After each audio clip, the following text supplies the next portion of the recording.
I'm Jana. I'm an innovation associate at Fashion for Good, and today I will tell you more about a project that we are running called the Dry Factory of the Future project. But for a bit of context, before we dive into this, I will tell you a bit more about Fashion for Good. And I'm wondering, who in the audience already knows Fashion for Good? Can I see hands? Quite a few. Okay, but still good to quickly in a couple of minutes tell you what we exactly do. So we are a global innovation platform focused on sustainable fashion technologies. So we scout startups across the entire fashion value chain, ranging from raw materials all the way to recycling. Then we evaluate these technologies. Are they disruptive enough? Are they impactful enough? And also, most importantly, do they have the potential to actually scale? And then together with our corporate partners, which are fashion brands and manufacturers, we select the most promising one. And then these startups can enter our innovation program, which is a one-year program solely focused on validating the technologies of these startups and their business models. So ranging from material testing to pilot projects to full-scale implementation projects like the Dry Factory project that I will tell you about later. And of course, if we've achieved success, we amplify their messages, we amplify the learnings, and also as Fashion for Good, we sometimes invest in these technologies ourselves as well, and all with the ultimate goal to drive the adoption of these more sustainable technologies at scale in the entire fashion industry. So we've only been around for 5 years. We celebrated our 5-year anniversary early this year. But so far, we've achieved 22 plus corporate partners, so the fashion brands and manufacturers. I will show a couple of them later. Over 155 startups have been through our programs.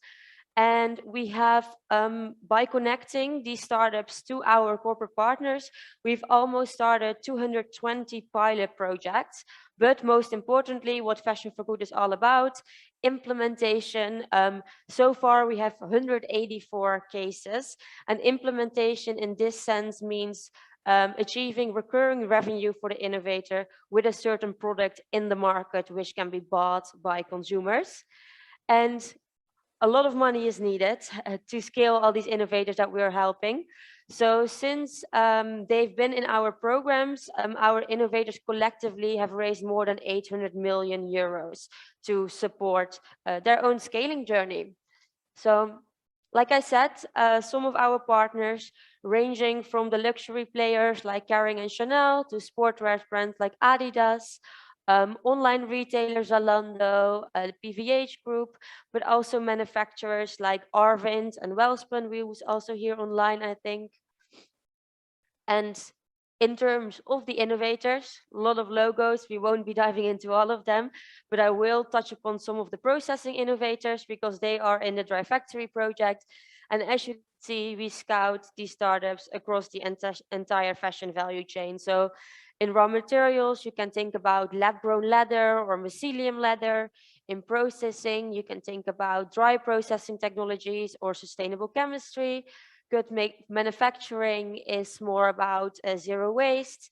Then we have retail and use, which is re-commerce, rental models, and end of use, which is more recycling. Chemical recycling is our biggest focus. And then also some overarching topics like transparency and traceability, which is also very important to, for example, enforce the regulations from the previous presentation. So that's shortly about Fashion for Good. Feel free to ask me any questions at the end of the presentation. But now the real topic of today, the Dry Factory of the Future project. The Dry Factory of the Future project is a project that is connecting multiple stakeholders to together achieve switching from wet to mostly dry processing technologies.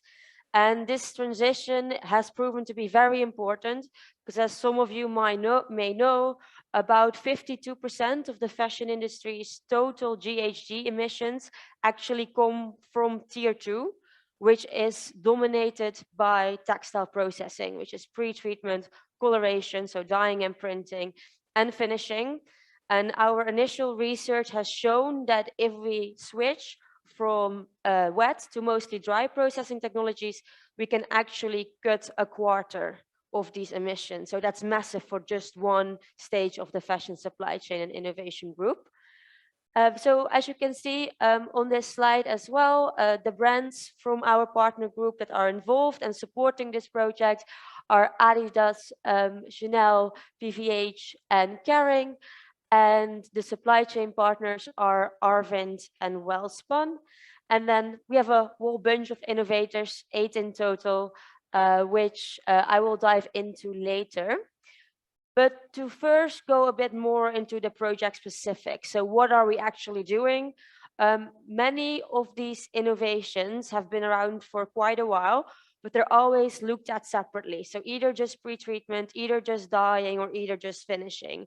And what we are doing is really combining these innovations. So a pre-treatment and a dyeing innovator together. Fabric first goes to the pre-treatment innovator and then the dyeing innovator. Finishing is still out of scope because it's already logistically very difficult to achieve this. A lot of variables that can go wrong. But for now, combining the innovations in pre-treatment and coloration, and then we're testing their technical feasibility both individually and in tandem. So because this is two risky variables, it can go wrong either in the pre-treatment or in the dyeing space. We also test the pre-treatment innovators with traditional dyeing, and we test the dyeing innovators with traditional pre-treatment, and then the combination is both the innovation, just to make sure we have some baselines that we're coming from. And then we are running these trials across 5 different fiber types. So polyester, cotton blend, wool, and denim, even though that's not typically a fiber, but a special fabric type with a lot of impact. And we do this with different fabrics construction. So both knits and wovens, and also different GSMs. And this results in a total of 100 trials being run across 14 different fabric types. And these trials are happening all over the world on a lab scale first, and afterwards also on a pilot scale, mostly within the innovator's own facility, and some are run within the manufacturer's facilities. And our goal, of course, is identifying the winning innovations and combinations in pre-treatment and coloration to eventually implement them at selected manufacturers at scale. Because coming back to it, the key goal of Fashion for Good is not just piloting with these innovations, but really implementing them at a large scale. Just to clarify what winning means, needs to be significantly impact reduction. So we do a lot of impact work as well, while still meeting the performance requirements, because if it performs less, it won't be implemented, as you all know. So by now, you're probably dying to know more about which innovators are actually part of this project. So we have the pre-treatment and the dyeing innovators. MTIX is actually here. So if you have any questions, Samuel, you can raise your hand. MTIX is represented over there, and you can ask them all the questions. I will try my best to explain you well, but feel free to jump in if you want to add something. So in the pre-treatment space, we're working with 2 innovators in plasma. Plasma, some of you may know what it is, some of you may not, so I will elaborate on it anyways. Plasma is the 4th state of matter.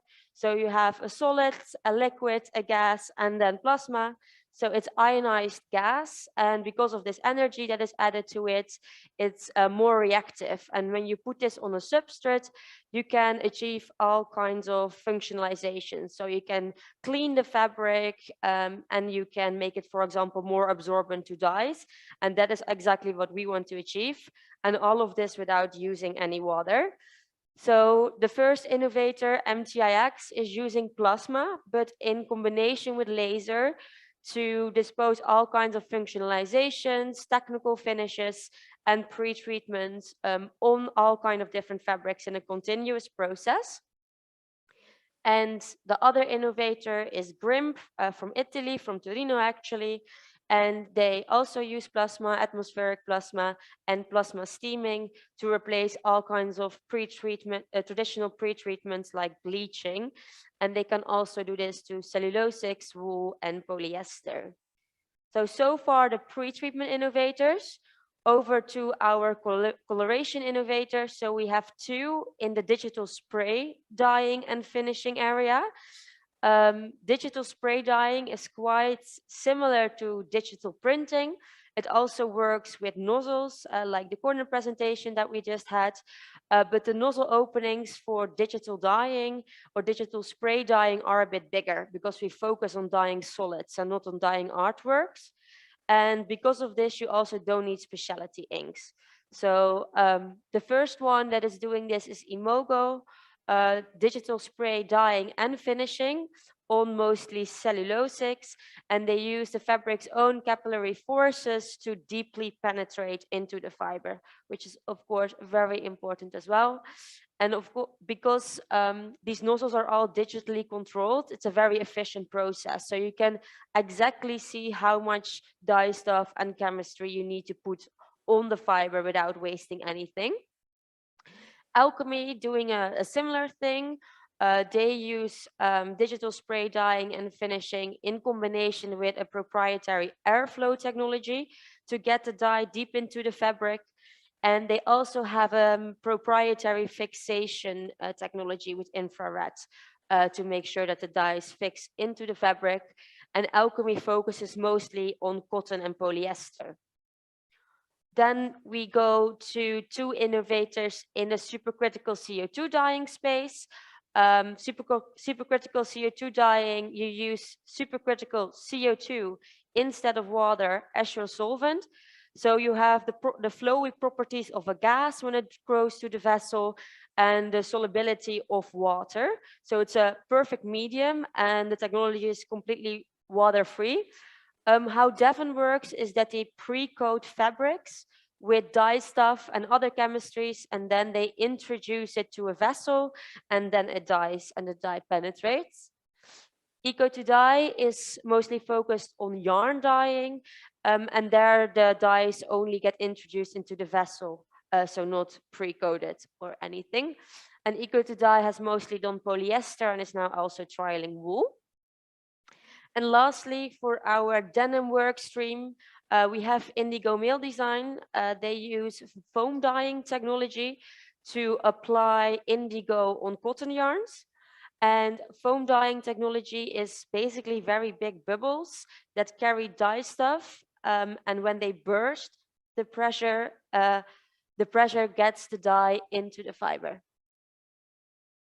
And Stony Creek colors, technically not really a fit with the project because it's not a machinery, but it's a dye stuff. And they are used as a plant-based pre-reduced indigo to, in combination with the foam dyeing technology, achieve a fully sustainable denim dyeing.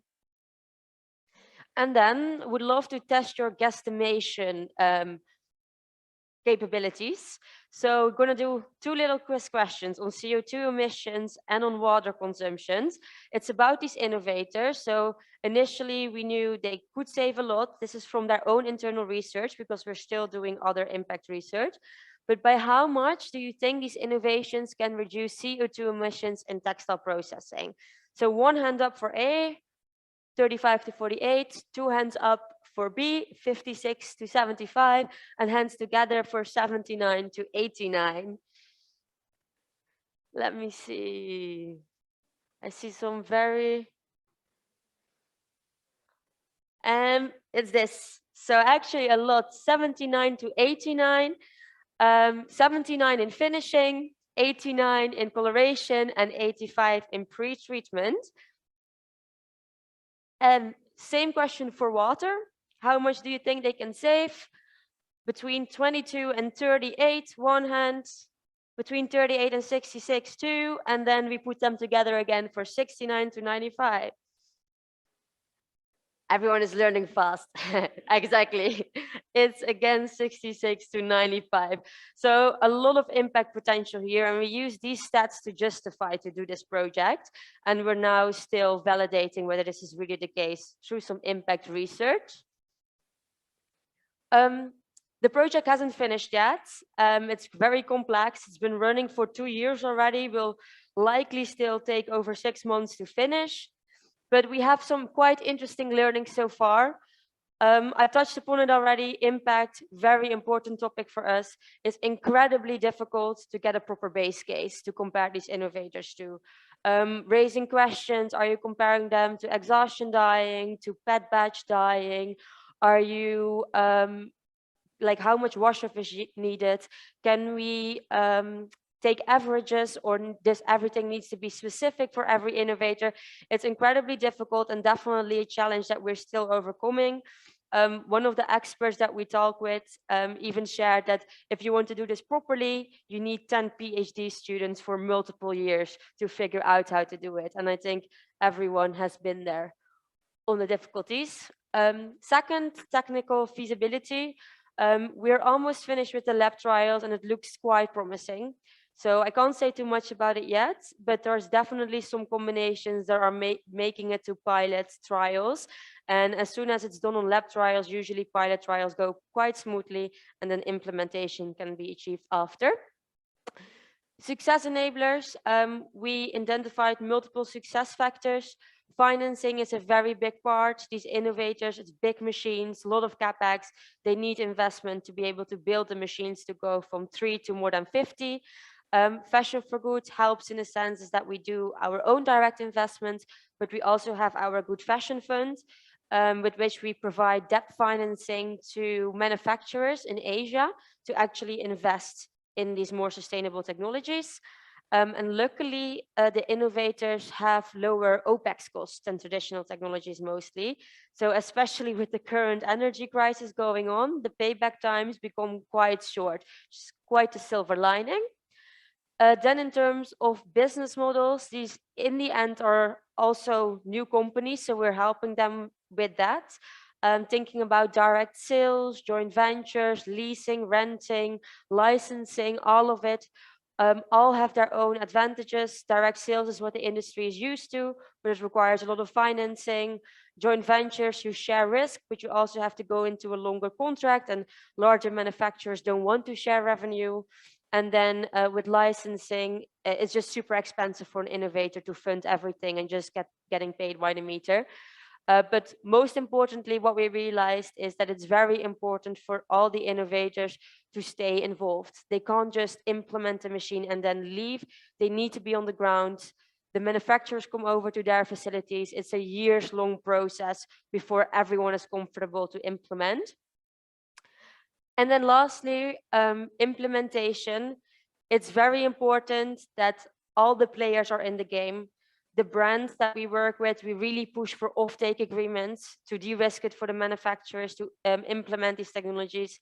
And the manufacturers also really need to just take a leap of faith to some extent, even though there is technical feasibility and impact studies out there to implement these machines. And then, of course, we need financing, like I said multiple times already, to get these innovators forward. So that was, in short, about the Dry Factory project. All these technologies that I just explained, plus additional ones in chemistry and challenges to implementation, are in our textile processing guide, which you can find on the Fashion for Good website, but also feel free to shoot me an email if you can't find it. And I talked a lot about Fashion for Good as an innovation platform, as a B2B company, but we're also a B2C company. We're located in Amsterdam, and we have a very beautiful museum at the canals, at which we educate consumers on how to become a better fashion consumer, and also we showcase our innovators there. And on the 7th of October, so Friday, we have a new exhibition called Knowing Cotton Otherwise. If you're ever in Amsterdam, please visit, send me an email, and we can meet up. But also it's an online museum, so you can also do a digital tour. So I would highly recommend to go. And with that, I would like to end the presentation and open the stage to questions. Thank you, Jana. Thank you. We do have a couple of minutes for questions before we break for lunch, if anyone has any.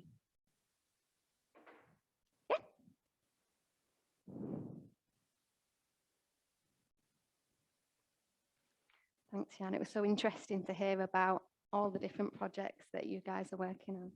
Great. Hi, just a quick one.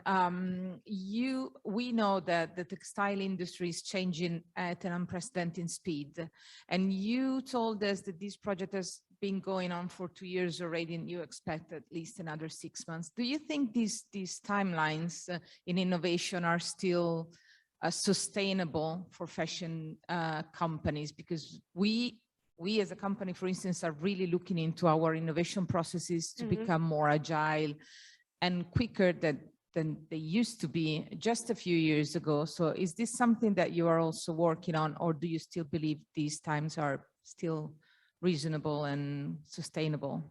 Great question. Yeah, great question. I think 2.5 years is relatively short.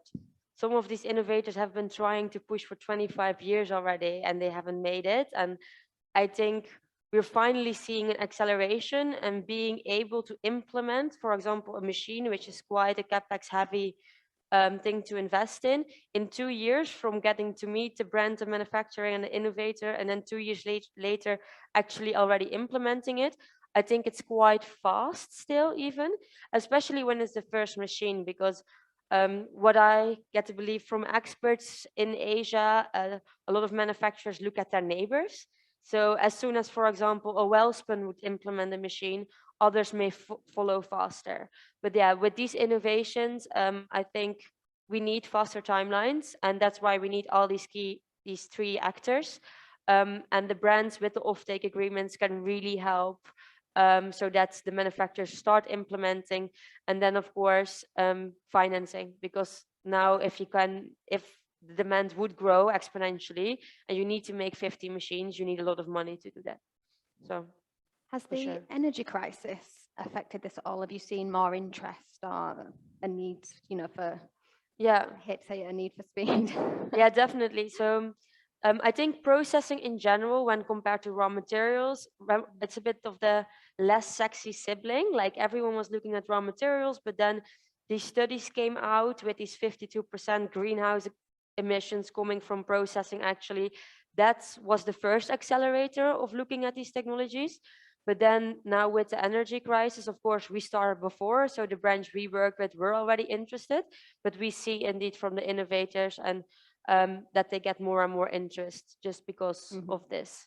Okay. Any other questions from the audience? Yep, Thomas.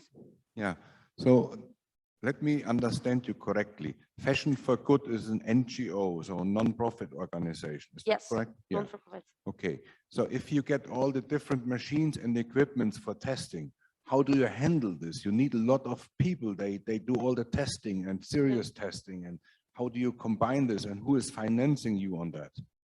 So Fashion for Good itself is just an orchestrator. We bring everyone together, we are connectors, but we're not the one doing the trials ourselves. We collate the performance results, but it's the innovators like MTIX themselves, for example, in Yorkshire, in their facility, they do the trials, but we make sure that the fabrics get to them, and that if necessary, there's also third-party lab testing, and the financing from Fashion for Good as an organization comes from our corporate partners.